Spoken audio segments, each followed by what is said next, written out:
Okay, I did something foolish.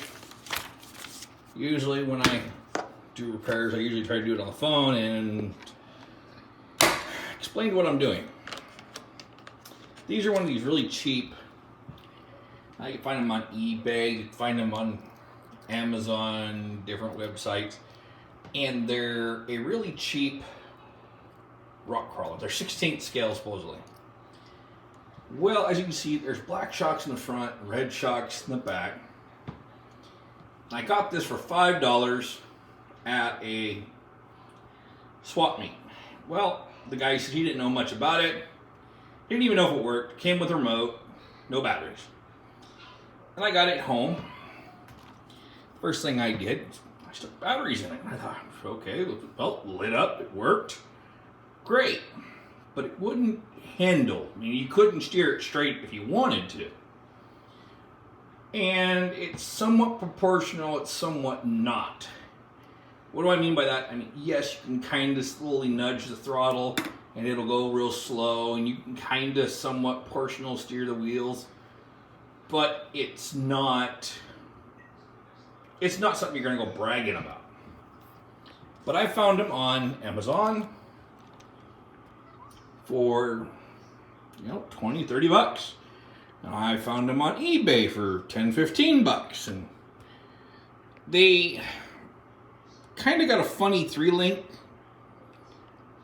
style. Everything's on balls and nothing's really stiff, and it's really kind of wobbly. I mean, as you can see the back, it really flex real well. But the shocks, this is one of them. But you start moving it, and there's a lot of play. Or is that the one down here? One of these. Yeah, that one right there. See how it cocks? Glaze over. Well, when 3 or 4 of these all have that extra amount of play in it, it causes the chassis to kind of twist. See? It wants to twist. So I thought about it. I went down to my local RC shop and I bought some Red Cat's springs. Now, they're not much to them. You take off the wheel, there's a screw there, a screw down there. Take the tires off and you flip the shocks upside down because there's not enough frame room to slide the whole shock up there. And you just put the shock upside down. Then, if you need more or less, you just adjust this. If you need more throw, and as you can see, front end doesn't wobble as much. It stays on stiffer. Now, with the back end being loose as it is, the front end being stiffer, do I think it'll crawl a little better? I'm not sure.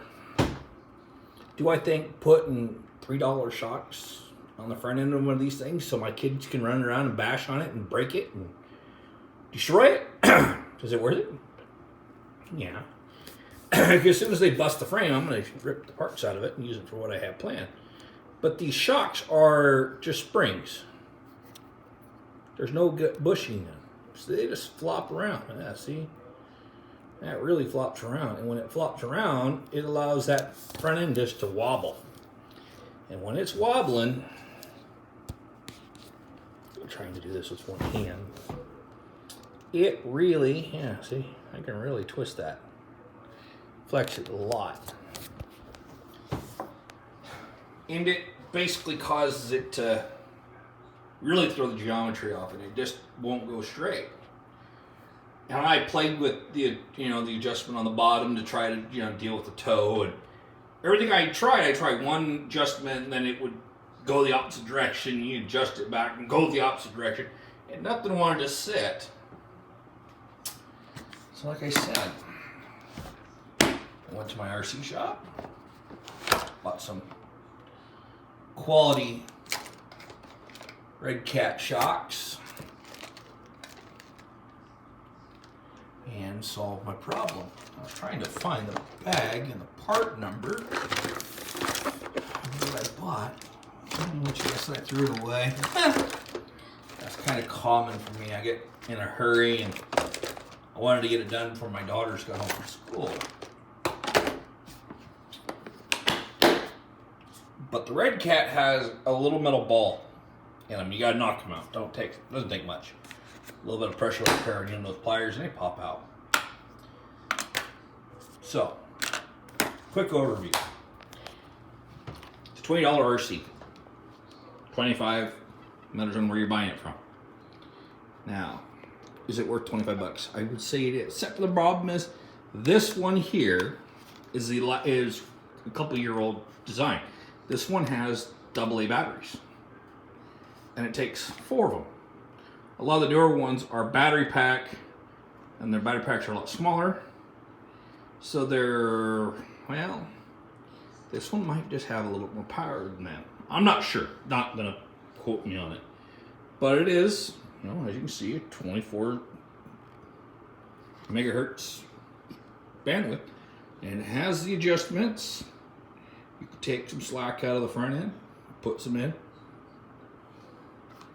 But my original plan was to take this suspension, throw it away, take the axles out in the wiring harness, put it into a Tonka dump truck. But I can buy it for 25 bucks. So that's what I'll probably do. I'll just go buy a new one for 25 bucks. Let the kids beat this one to death. It would have been cool if those light bars actually worked, but they don't. So, yeah.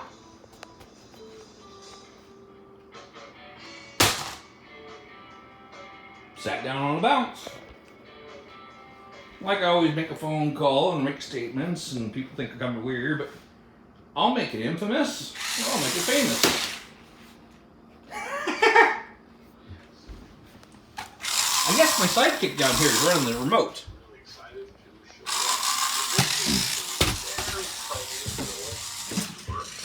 A company called Turbo Racing. Now, I've got quite a number of their radios, and I have to I'm optimistic about this car. Anybody that's interested in one of these It has not, I mean, literally, it'll pull itself up right off and flip over. There are more cars here shown these colors than there were on the Banggood site. More importantly, the cars over the radio corresponding color. Honestly, I'm doubtful that that's going to be the case, but let's see. I really hope it's purple because I bought the purple car because I wanted the purple radio. Oh, another thing we did when we were out Yes, I didn't think it was that. the swap meet, found this grave digger. No remote, just a chassis. Is that what these are for? How cool is that? But I just took some generic parts. You guys can see what brand that is. And I just had a remote and the guts out of another one that the chassis broke. And I just stocked it in. And guess what? No, they got a grave digger. And once it burns up, I'm going to use the body and put it on something else. He's fixing the tires. Electrical tape. So, I'll make them famous or I'll make them infamous.